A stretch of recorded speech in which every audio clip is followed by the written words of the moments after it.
Assalamualaikum warahmatullahi wabarakatuh. Alhamdulillahi rabbil alamin. Wa bihi nasta'inu ala umurid dunya waddin. Wa asyhadu an la ilaha illallah wahdahu la syarikalah. Wa asyhadu anna Muhammadan abduhu wa rasuluh.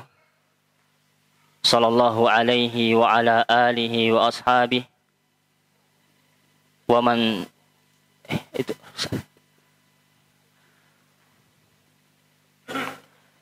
sara ala nahjihi wa tamassaka bi sunnatihi ila yaumiddin. Amma ba'du. Kaum muslimin wal muslimat yang semoga dirahmati oleh Allah Subhanahu wa taala. Alhamdulillah, kita senantiasa memuji Allah Subhanahu wa taala atas banyak nikmat yang Allah berikan kepada kita. Allah mudahkan kita berkumpul di tempat ini untuk melaksanakan salat maghrib secara berjamaah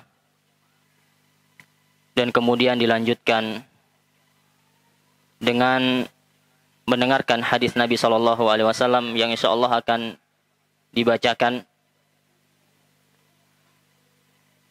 Yang hadis tersebut disusun oleh Imam Nawawi dalam kitab Al-Arba'in An-Nawawiyah. Tepatnya nomor hadis yang ke-11. Tak lupa salawat dan salam senantiasa tercurahkan kepada Nabi kita, uswah kita, suri tauladan kita, Nabi yang paling mulia, yaitu Nabi Muhammad SAW. Semoga salawat dan salamnya tercurahkan juga kepada keluarga beliau dan sahabat-sahabat beliau dan umatnya yang senantiasa berpegang teguh di atas ajarannya hingga hari akhir kelak. Baiklah, ma'asyarul muslimin wal muslimat rahimani wa rahimakumullah. Sekarang kita masih di bulan Syawal.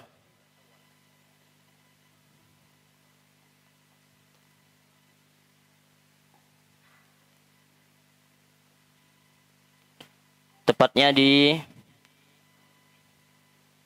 22 Syawal 1445.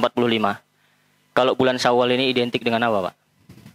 Selain puasa 6 hari di bulan Syawal, selain dengan hari raya kaum muslimin di 1 Syawal, kemudian orang barale, ya tidak?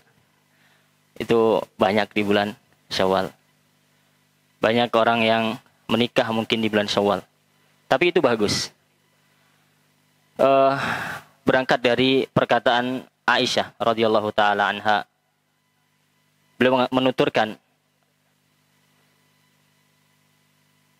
bahwasanya Rasulullah, suamiku maksudnya, Nabi Muhammad SAW meminang beliau di bulan Syawal.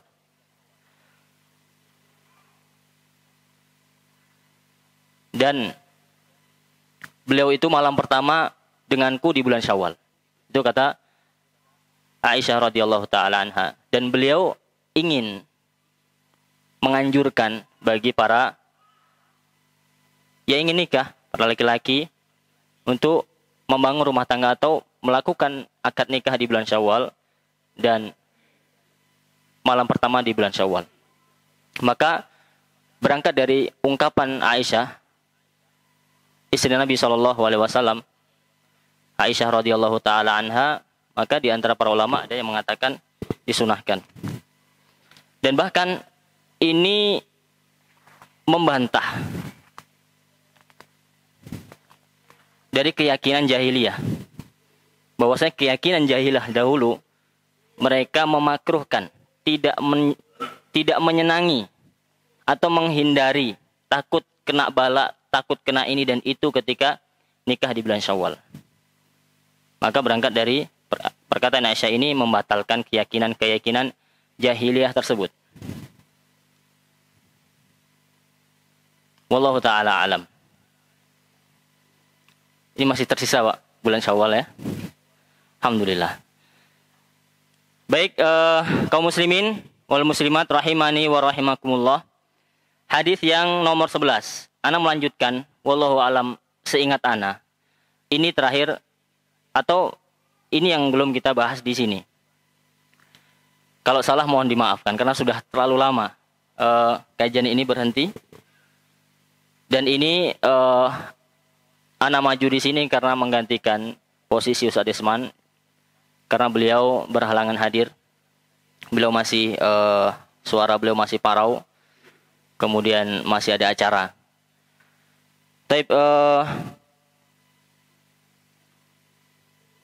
Hadisnya dari ana bacakan an Abi Muhammad. Ini kunyah. Al-Hasan ibn Ali radhiyallahu taala anhu. Al-Hasan ibn Ali bin Abi Thalib radhiyallahu taala anhuma. Sibti Rasulillah sallallahu alaihi wasallam wa raihanatuhu wa raihanatihi radhiyallahu taala anhuma. Qala hafidtu min Rasulillah sallallahu alaihi wasallam da' ma yaribuka ila ma la yaribuka. Rawahu Tirmidzi wan Nasa'i wa qala Tirmidzi haditsun hasanun sahih. Hadis yang ke-11 dari Abi Muhammad Al-Hasan ibn Ali bin Abi Thalib radhiyallahu taala anhuma. Jadi yang meriwayatkan hadis ini siapa? Sibti. Apa makna sibt? Dijelaskan setelah itu apa? Sibti Rasulillah sallallahu alaihi wasallam wa raihanatihi. Cucu.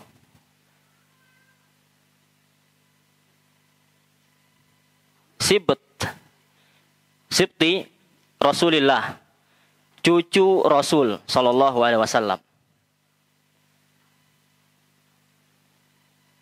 Dari siapa? Dari anak beliau siapa? Fatimah, jangan ragu-ragu. Fatimah radhiyallahu taala anha. Jadi cucu dari anak perempuan itu sibtun. Beda lagi kalau cucu dari anak laki-laki. Apa kalau cucu dari anak laki-laki? Hafid. Hafid.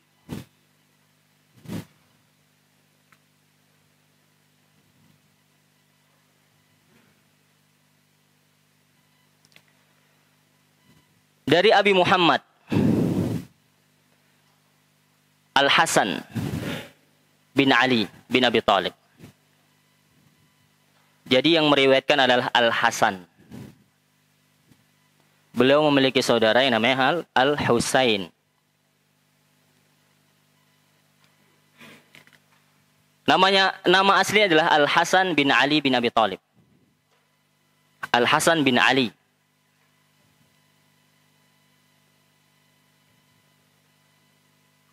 Dan beliau punya kunyah Abu Muhammad. Abu Muhammad.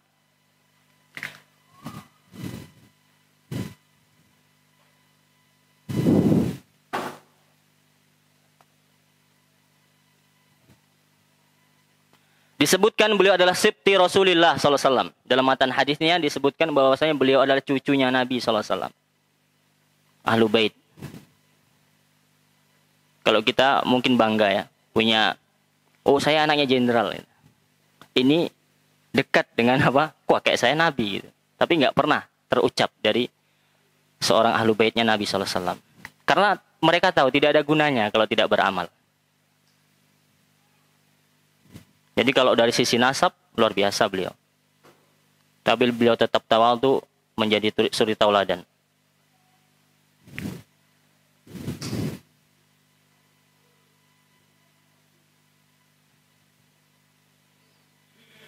Waraihanatuhu atau waraihanatihi. Dan beliau ini, maksudnya Al-Hasan Ibn Ali, cucunya Nabi SAW, disebutkan waraihanatuhu. Beliau adalah Raihanah.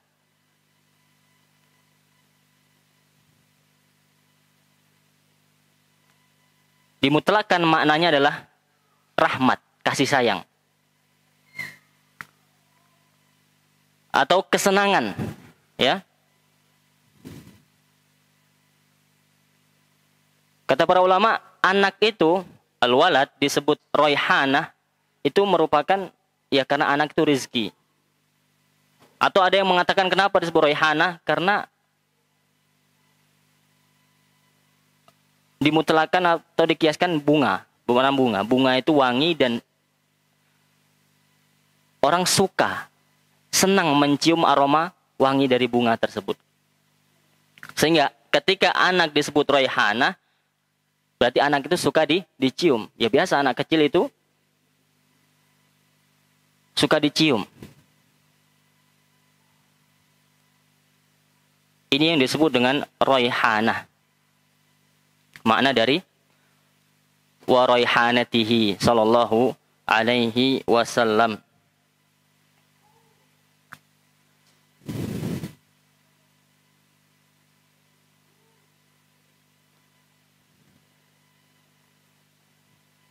Sedikit kita akan membacakan, menjelaskan beberapa keutamaan dari periwayat hadis ini. Siapa tadi? Al-Hasan bin Ali radhiyallahu taala anhuma. Beliau adalah salah satu keutamaan yang beliau miliki. Beliau adalah sayyid. Apa makna sayyid?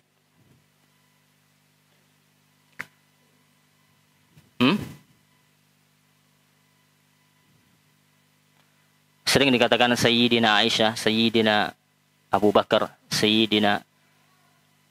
bahkan Sayyidina Rasulullah sallallahu alaihi wasallam. Sayyid itu artinya pemimpin, pemuka.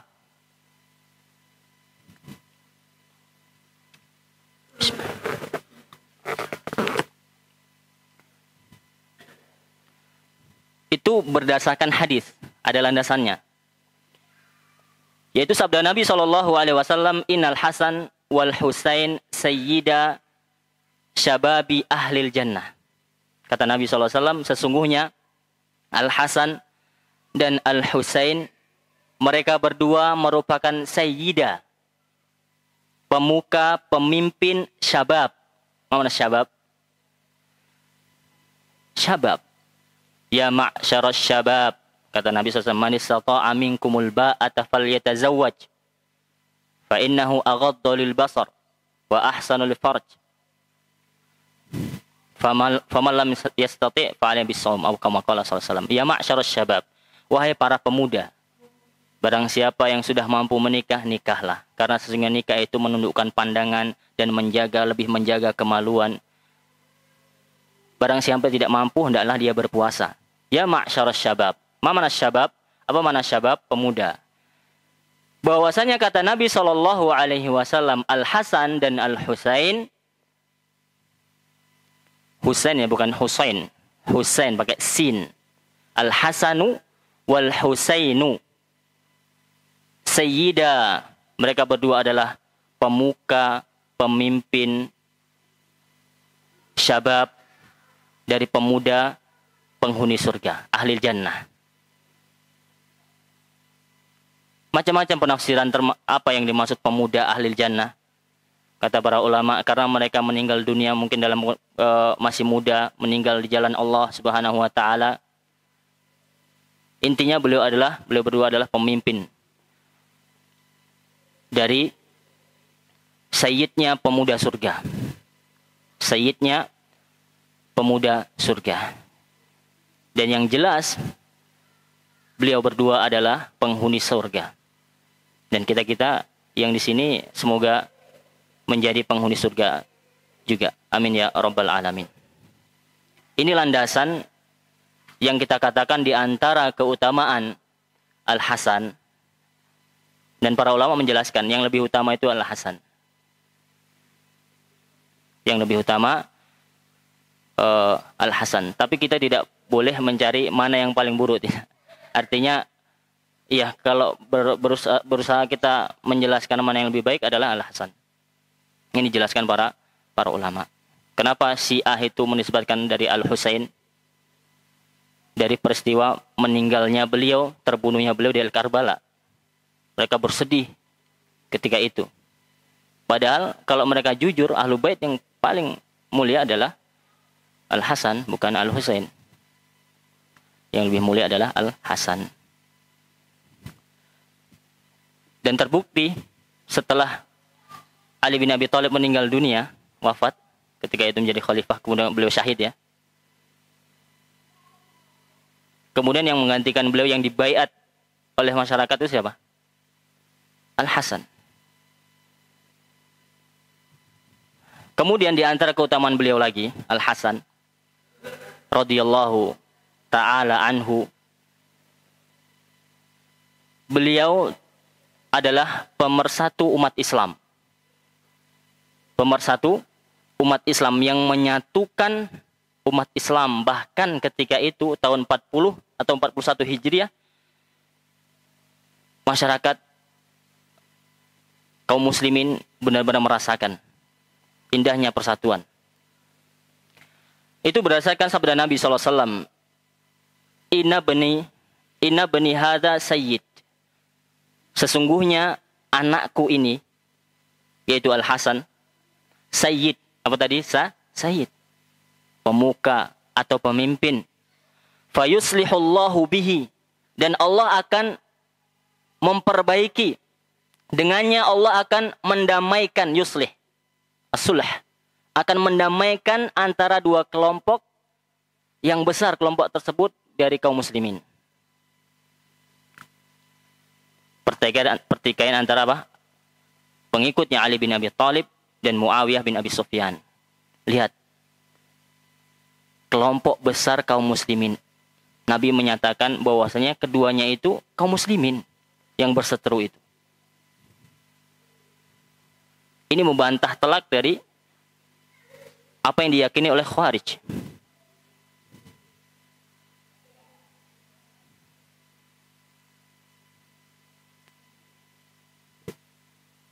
Mereka mengatakan kedua kelompok itu kafir. Bahkan jelas Nabi SAW mengatakan dalam hadis, dan ini sebelum kejadian. Nabi jauh-jauh hari mengatakan, Inna bani hadha sayyid.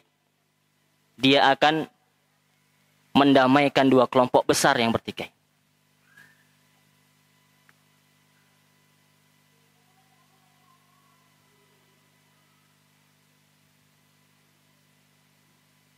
Ketika Ali bin Abi Thalib meninggal dunia atau dibunuh tepatnya, syahid. Siapa yang membunuh 3 orang? Salah satunya adalah Abdullah bin atau Ibnul Muljam. Ibnu Muljam. Yang membunuh, mengeksekusi beliau adalah Ibnu Muljam. Apa sebabnya? Karena Ali bin Abi Thalib ini termasuk yang keras memerangi Khawarij. Yang disebut perang Nahrawan. Di Nahrawan banyak dari Khawarij terbunuh, kemudian 3 orang ini balas dendam ceritanya. Ibnu Muljam bertekad, aku akan membunuh Ali. Setelah kejadian Nahrawan. Kemudian dia bertekad dan 3 orang kawannya di 17 Ramadan ketika itu. Anak lupa tahunnya. Beliau pergi ke Kufah. Ya. Dia mencari tempat yang biasa Ali di sana, kemudian ketika Ali keluar, dia tebas pas di lehernya, tepat di lehernya. Kemudian Ali mengatakan tangkap dia, kemudian dia tertangkap dan beberapa kawannya juga tertangkap, ada yang kabur 1.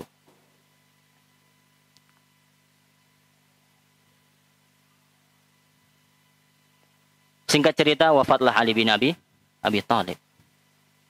Beliau syahid. Meninggal di jalan Allah Subhanahu wa ta'ala. Dan yang membunuh adalah yang mengaku umat Islam.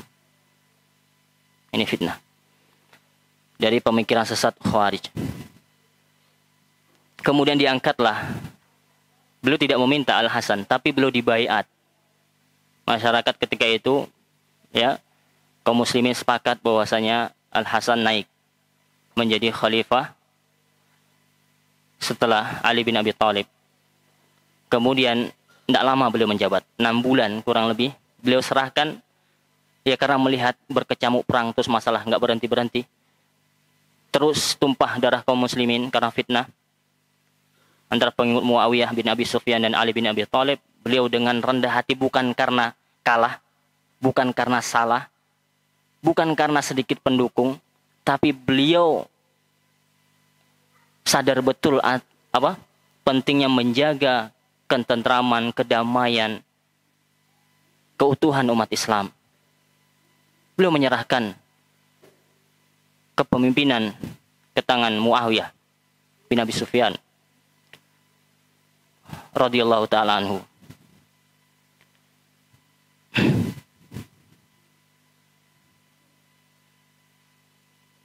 Dan ini menunjukkan bahwasanya mukjizat Nabi SAW itu betul. Beliau jauh-jauh hari mengatakan bahwasanya Al-Hasan ini akan menjadi pendamai. Ya, ketika itu Al-Hasan benar-benar meninggalkan atau menyerahkan kepemimpinan ke tangan Muawiyah bin Abi Sufyan. Kemudian kaum muslimin merasakan perdamaian yang luar biasa setelah hal tersebut terjadi. Kemudian di antara keutamaan beliau adalah, ya mungkin bisa dikatakan keutamaan, beliau Al-Hasan ini orang yang paling mirip dengan Rasulullah Sallallahu Alaihi Wasallam. Kata para ulama, Al-Hasan itu mirip dari pusat ke atas. Adapun Husain dari pusat ke bawah. Wallahu ta'ala alam. Tapi yang jelas, Al-Hasan adalah orang yang paling mirip dengan Rasulullah Sallallahu Alaihi Wasallam.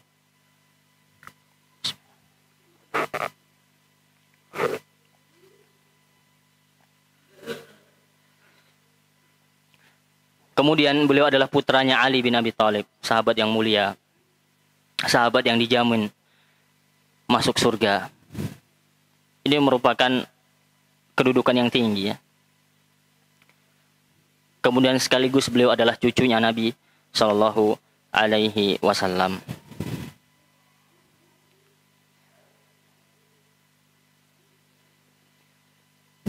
Ini sedikit tentang beberapa keutamaan dari sahabat yang mulia Al-Hasan bin Ali bin Abi Thalib radhiyallahu taala anhu.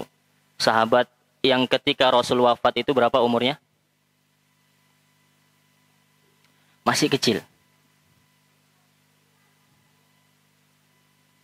Ada yang mengatakan 8 tahun, ada yang mengatakan 7 tahun.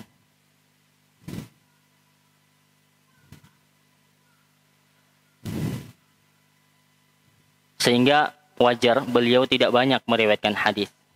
Tapi walaupun di usia beliau yang kecil itu ada beliau meriwayatkan hadis. Artinya apa? Beliau itu apa? Tarkiz. Memperhatikan. Beliau cerdas. Apa yang diucapkan Nabi SAW yang beliau ingat, salah satunya adalah hadis ini. Ini periwayatnya beliau. Walaupun tidak banyak, sebagaimana Abu Hurairah yang meriwayatkan lebih dari 5.000 hadis dari Rasulullah SAW.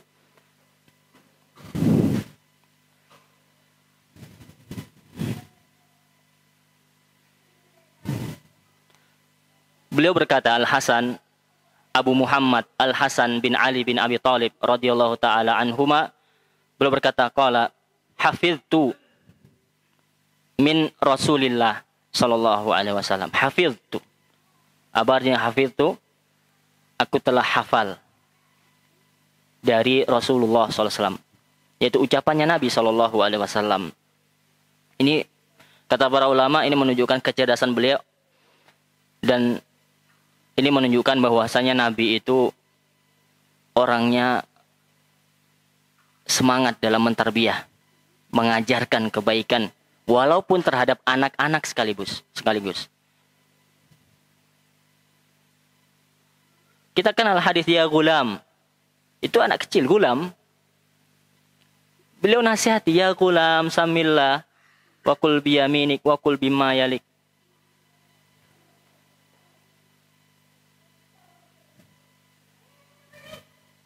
Sehingga kasih sayang beliau itu luar biasa. Jiwa sebagai guru, sebagai toladan itu luar biasa beliau. Tidak ada yang menandingi.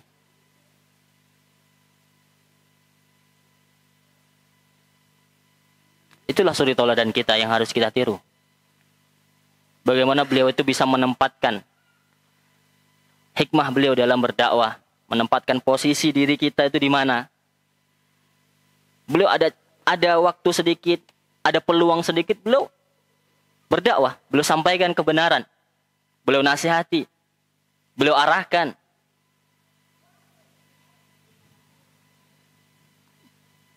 Bukan malah sebaliknya, memberi was-was, mengajak kepada keburukan, mengajak terhadap maksiat dan dosa, terhadap perbuatan yang sia-sia, tidak. Dan beliau adalah suri tauladan, sekali lagi, uswah hasanah kita, yang harus kita tiru bersama jamaah sekalian. Hafidtu min Rasulillahi sallallahu alaihi wasallam, aku telah hafal, aku menghafal dari Nabi sallallahu alaihi wasallam. Tidak ada yang lebih mulia, ya, selain apa yang kita ucapkan itu sesuai dengan ucapan Nabi sallallahu alaihi wasallam, yaitu yang kita ucapkan hadis Nabi sallallahu alaihi wasallam.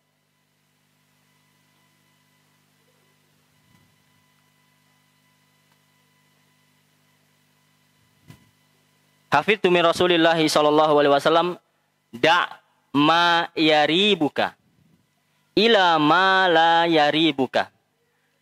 Hadisnya pendek.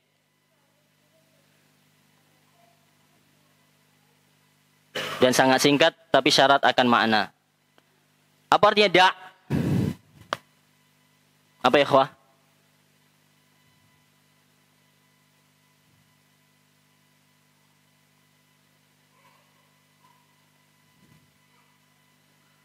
Da' itu muradifnya utruk.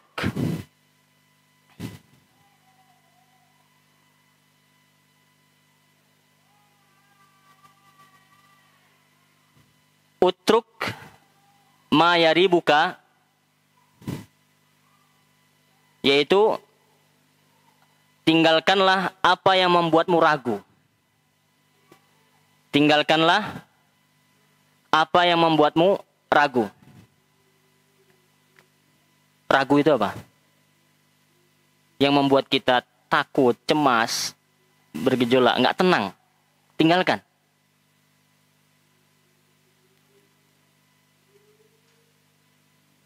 Karena itu lebih condong kepada dosa, syubhat.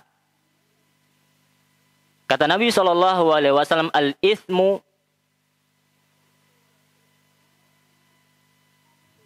ma haka fi nafsik wa karihta an yattali'u 'alaikan nas, alaihin nas, atau kama qala sallallahu.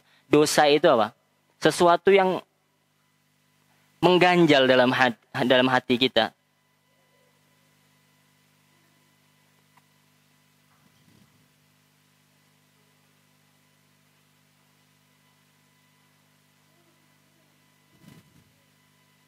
Atau sabda beliau, al-birru matma'annat ilaihin nafs.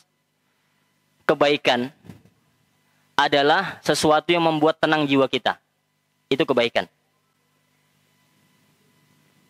Kita enak ketika melakukan hal tersebut karena kita yakin, tidak ragu, di atas ilmu. Kita tahu benar-benar itu halal, insya Allah. Kita tahu. Itu boleh. Oh, itu sunnah, lawan dari bid'ah, misalkan. Sehingga kita mengerjakan itu apa? Matma'annat ilaihin nafs. Tenang hati kita, tenang jiwa kita. Sebaliknya, kata Nabi SAW, wal ithmu ma haka fis sadri wa karihta an yattali'a 'alaihin nas. Sebaliknya, dosa adalah, atau keburukan adalah, ya, dosa adalah sesuatu yang mengganjal, yang aneh rasanya begitu, di hati kita, di jiwa kita, dan kita tidak mau dilihat oleh manusia.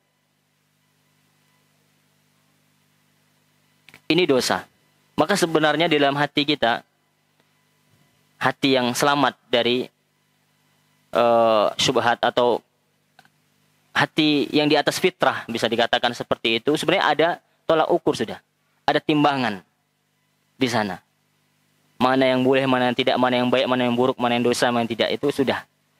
Coba tanya hal itu dengan hati nurani kita dulu. Tenang nggak kita melakukannya? Kalau ada yang mengganjal, tinggalkan. Itu meragukan. Kata Nabi SAW, tinggalkan. Tinggalkan apa yang membuatmu ragu, cemas, dan bimbang.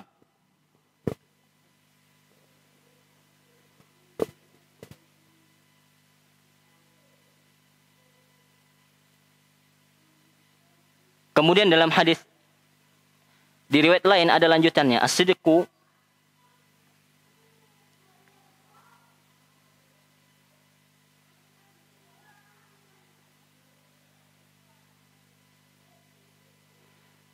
atau fa innal khaira tuma'ninah. Maaf, wa inna sidqa tuma'ninatun wa innal kadhiba raibah. Sesungguhnya kejujuran itu merupakan ketenangan hati. Ketika seorang jujur, itu hatinya tenang. Sebaliknya, kalau bohong, itu membuat hati resah.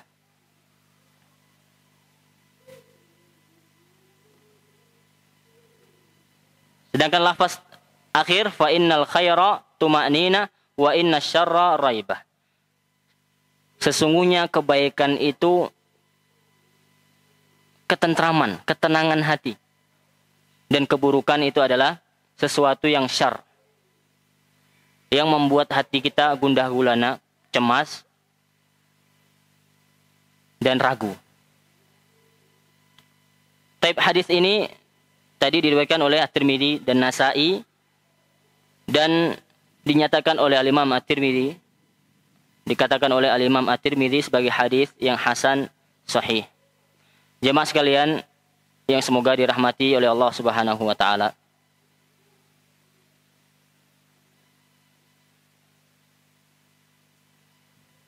Di antara fawaid atau keutamaan dari hadis yang kita bacakan tadi, ada yang sudah hafal? Pendek hadisnya. Hadis yang ke-11 artinya belum terlalu jauh ya ke belakang.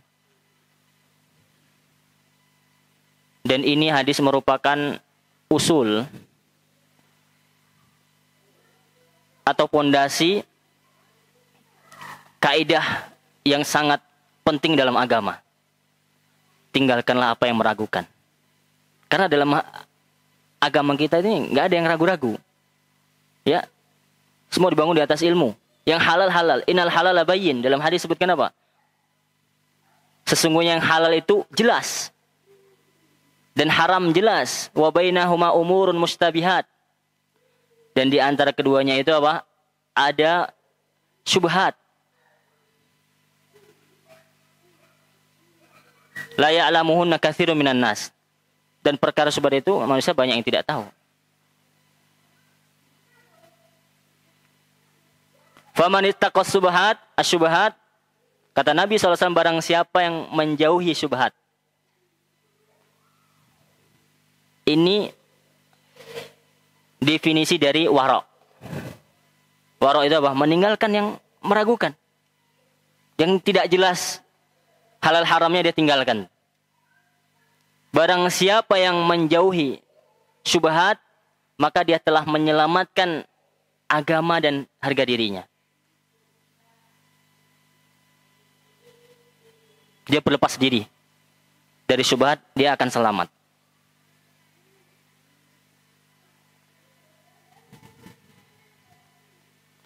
Apa hadisnya? Da ma yaribuka ila ma la yaribuka.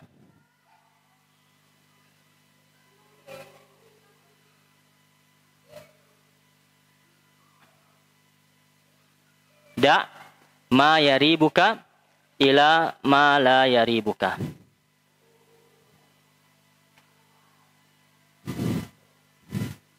Insyaallah kita dengarkan azan dulu. Atau belum masuk?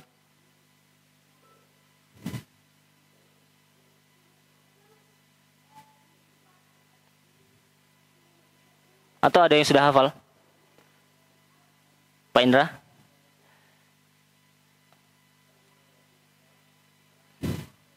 Ila la. Ila ma la yaribuka. Ada yang hafal apanya? Dari awal? An Abi Muhammadin Al-Hasan bin Ali radhiyallahu taala bin Abi Thalib radhiyallahu taala anhuma sibti Rasulillah sallallahu alaihi wasallam wa raihanatihi. Ada yang hafal? Atau luar biasa matan hadisnya saja? Ya, itu udah luar biasa. Da ma yaribuka ila ma la yaribuka. Ya Allah, Abu Zilan. Tafadhal. Ini hafaz. Da bin bil ain.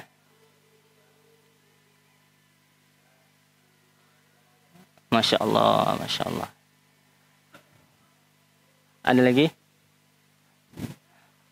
Ustaz Budi ya nih. Fafadhal, anta hafiz insyaallah.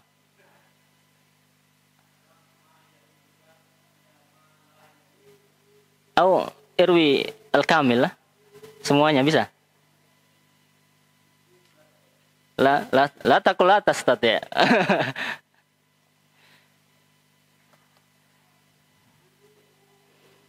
Taib, setelah azan mungkin bisa nanti langsung dari Abi Muhammad ya. Setelah itu kita lanjut. Kalau enggak, udah. Kita enggak lanjut. Itu pentingnya kita bawa sebenarnya bawa matan ya, matan hadis. Sehingga kita bisa menghafal, kita bisa murojaah.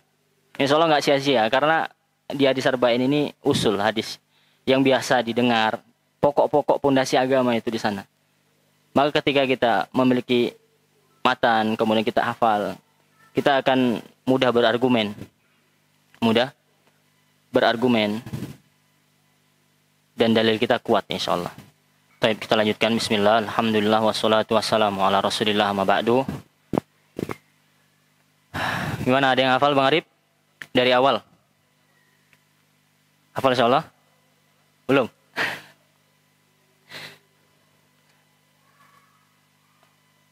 Pak Indra, Pak Budi, atau yang sebelah kanan?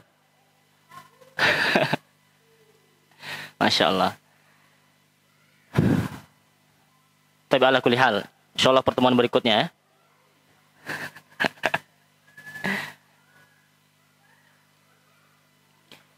Taib, dari hadis ini muncullah kaidah fikih yang berbunyi, kaidah fikih ini dari siapa? Siapa yang buat? Para ulama, ya, ulama. Bukan hadis, bukan.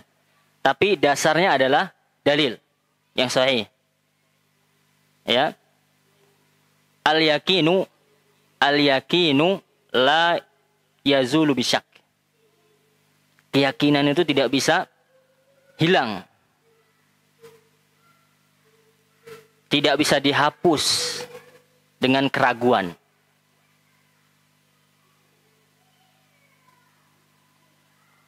Apa contohnya? Ana yakin, antum juga yakin bahwasanya tadi, atau kita ini sekarang sudah wudhu. Sebelum sholat yakin benar yakin. Kita sudah wudhu. Kemudian ketika kita sudah sholat, muncul keraguan. Batal apa belum? Kayaknya tadi batal. Kan sering tuh. Sholat, Allahu Akbar. Muncul was-was. Atau lagi diare, atau perut lagi sakit, bunyi. Kucuk. Ini apa ini? Gunakan kaidah itu. Al-yakin la yazulu bisyak. Sesuatu yang yakin itu tidak bisa dihapus oleh yang masih ragu-ragu nih. Batalnya ini masih ragu, batal atau tidak. Sebagaimana hadis Nabi SAW, ada seseorang yang mengadu ke Nabi SAW, dia ragu nih ketika sholat. Antara buang angin atau tidak, batal atau tidak. Kata Nabi SAW, la yansharif. Jangan dia batalkan sholat. Jangan dia berpaling dari sholatnya hatta yasmi'a sautan au yajida rihan. Sampai dia benar-benar apa? Yakin batalnya dengan apa? Dengar suara kentut. Akramakumullah. Atau menyium bau gitu. Tidak harus keduanya. Salah satunya. Kalau tidak ada suara, cuman gerakan-gerakan saja, artinya di perut misalkan, nggak ada suara, Dan tidak ada bau, sudah. Hilangkan. Apa keraguan itu antum lempar ke dinding sudah. Itu was-was saja itu, gangguan. Antum yakin kekeh. Ana sudah wudu, ana yakin wudu, ana sholat sekarang. Atau keyakinan sesuatu yang sudah yakin betul tidak bisa dihilangkan, dihapus dengan keraguan. Contoh, sudah selesai akad nikah. Dia ragu, dua syahidnya itu, saksi, itu adil apa enggak itu. Karena Nabi SAW, la nikah illa biwaliyin wa syahidai adlin. Kata Nabi SAW, tidak sah nikah seseorang kecuali dengan wali bagi perempuan dan dua saksi. Dua saksi yang Nabi, bukan hanya dua saksi, tapi disebutkan sifatnya di situ, adil. Apa adil itu? Bukan adil artinya membagi adil, enggak. Adil itu lawan dari fasik. Fasik itu apa? Orang yang mujaharah, bisu, orang yang berterus terang dalam kejelekan.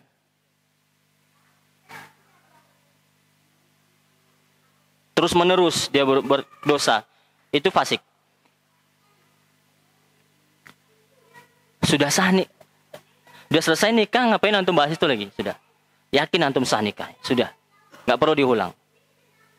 Bahkan para sahabat dulu ya, maaf, nikahnya di jahiliyah misalkan. Apakah diulang akadnya? Tidak.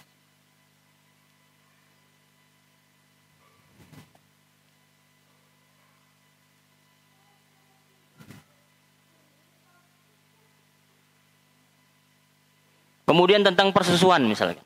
Ada seorang ibu, ya, dia ragu nih. Dia udah menyusui anak. Bukan anak dia, anak orang dia susui. Dia ragu 4 atau 5.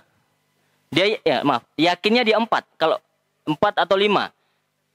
Dia ragu 4 atau 5. Tapi yang 4 ini kan paling sedikit yang Nabi SAW katakan kan.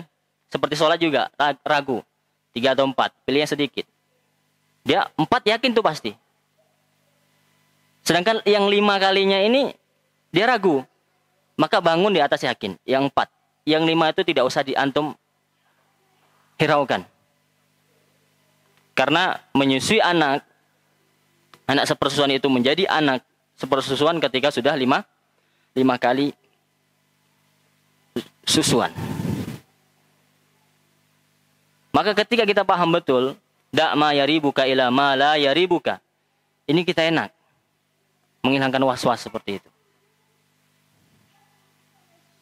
Contoh lain, al-yakinu la yazulu bisyak. Baju kita yakin nih kena najis. Baju kita, pakaian kita yakin kena najis, tapi kita nggak tahu di mana tempatnya. Kalau antum cuci sini, pasti antum was-was nanti itu. Jangan-jangan tempat lain gitu kan. Bagaimana caranya? Antum cuci sudah semua. Supaya menghilangkan keraguan-raguan. Baik, di antara faedah hadis kita cepat saja.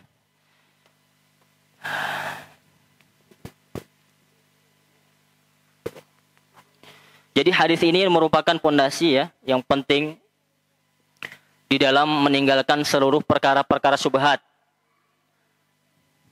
Dari amal-amalan baik anggota badan maupun perkataan maupun anggota badan. Ya, perkara halal dan haram, makanan dan minuman misalkan, tinggalkan yang meragukan. Da'ma yaribuka ila ma la yaribuka. Di antara faedahnya dalam hadis yang kita bacakan tadi, yang pertama yaitu tarbiyatus sighar. Pentingnya kita itu memulai benar-benar mendidik, mentarbiyah anak-anak kita dengan adab yang syar'i ya. Dengan mengajarkan mereka akhlak yang mulia. Sekecil mungkin, sedini mungkin. Sehingga mereka tumbuh di atas akhlak yang baik, akhlak yang mulia, yang menyenangkan hati orang tua. Dan ini yang dilakukan Nabi SAW terhadap siapa? Al-Hasan ibn Ali bin Abi Thalib radhiyallahu ta'ala anhumah. Beliau mentarbiyah anak-anak kecil. Dan kita ini yang punya anak, wajib bagi kita untuk mendidiknya. Antum tidak wajib menyekolahkan anak antum di sekolah A, B, C. Tidak wajib. Siapa yang bilang wajib? Nggak ada. Cuman perkaranya karena antum nggak mampu mendidik, makanya antum harus kasihkan orang untuk mendidik anak antum. Sebenarnya yang wajib mendidik adalah antum, orang tua. Maka bentuk anak kita di rumah kita yang paling utama. Ajari mereka jujur, ajari mereka tauhid. Ajari mereka adab akhlak. Bimbing mereka. Tidak lupa doakan mereka. Dan tidak lupa kita yang jadi toladan. Kita dulu yang berakhlak mulia. Mustahil. Anak kita paksa, kita marah-marahin, berakhlak buruk. Kita mencontohkan yang buruk, misalkan. Suka marah dan seterusnya. Kita mengajari anak makan tangan kanan. Kita pakai tangan kiri. Sedangkan anak itu adalah peniru ulung. Apapun ditiru. Ucapan kita, gerak-gerik kita. Maka kita harus ciptakan lingkungan kita, terutama di rumah tangga kita, supaya anak-anak kita bisa meniru hal yang baik. Wajibnya kita meninggalkan perkara syubhat. Kita harus meninggalkan syubhat. Ya. Karena kata Nabi SAW, barang siapa yang meninggalkan syubhat, maka dia telah selamatkan diri dia dan agamanya. Dia menyelamatkan agamanya dan dirinya. Apa itu syubhat? Syubhat itu tadi yang membuat kolak, keraguan. Ragu-ragu, ya, goncang, dan seterusnya. Hadis ini mengajarkan kepada kita irsyad ila ihtiyat fid din, untuk berhati-hati dalam urusan agama. Benar-benar berhati-hati. Warok itu tadi, udah kuncinya warok. Kalau antum nggak jelas ini minum siapa, ini kurma siapa, ini punya siapa, udah antum nggak makan nggak mati sudah. Jelas-jelas saja antum makan gitu. Ibaratnya seperti itu.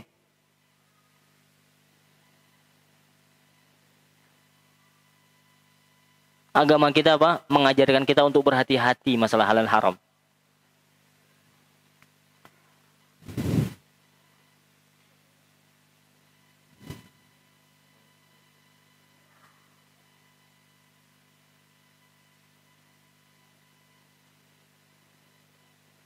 Dan sekaligus hadis ini mengajarkan kita untuk berbuat jujur, meninggalkan dusta. Karena jujur itu apa? Ketenangan hati. Enak antum jujur. Gentle dong. Kalau salah jujur. Sebagaimana dilakukan oleh Ka'ab bin Malik. Happy ending, akhirnya apa? Luar biasa. Namanya disebut, ya, diampuni. Kisahnya disebutkan dalam Al-Quran. Beliau jujur, nggak ikut perang itu, nggak ada alasan saya nggak ikut perang. Jangan alasan, oh saya begini sakit perut, aduh. Beliau jujur, gentle. Karena kejujuran itu apa? Ketenangan hati, walaupun awalnya berat. Ini yang susah sekarang, mengakui kesalahan diri ini susah. Apalagi, ya maaf, yang sudah diangkat ya, di derajat sosialnya tinggi misalkan, udah terucap, mau klarifikasi itu berat. Wih, pengikut saya nanti. Nah itu.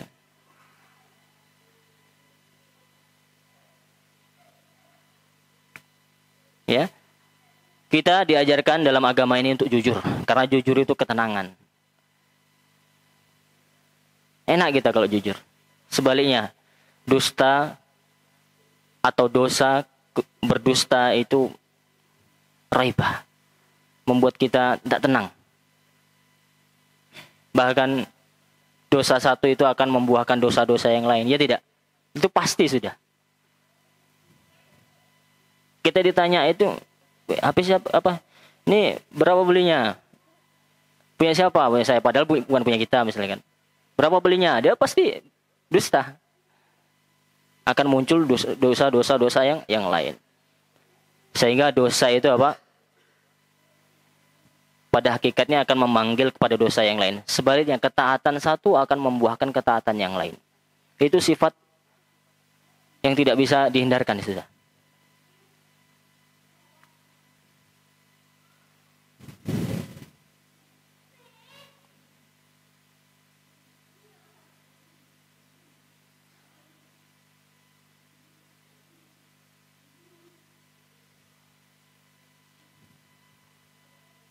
Dan terakhir dari faedah hadis ini, di antara faedahnya,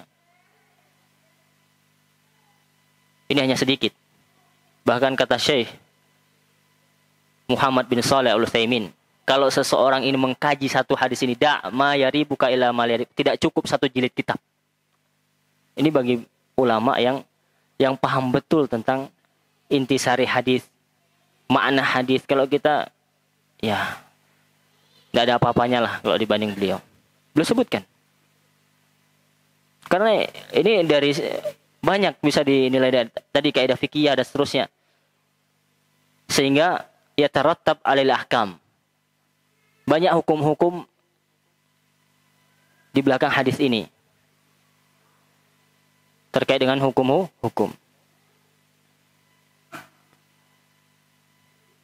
Kenapa Ustaz? Yaitu wajar Al-Imam Nawawi memasukkan hadis itu dalam kitab Al-Arba'in An-Nawawiyah yang kita katakan tadi. Di dalam kitab Al-Arba'in An-Nawawiyah itu hadis-hadis yang usul-usul semua itu. Yang sangat dianjurkan untuk dipelajari. Seolah-olah ketika seorang ingin mempelajari agama itu cukup dengan 40 hadis itu sudah. Nggak usah antum Sahih Bukhari, nantilah itu gitu. Selesaikan dulu hadis. Yang 40, kalau 40 orang dengarnya, oh 40 insya Allah bismillah, bisa gitu kan. Tapi kalau antum buka Sahih Bukhari, aduh, berjilid-jilid gitu kan. Satu bab aja bisa setahun gitu. Untuk mengkajinya, apalagi sepekan sekali. Maka antum bagus, banyak di internet. Saat kita membahas, sehari satu hadis sudah, 40 hari. Antum selesaikan hadis ini, luar biasa.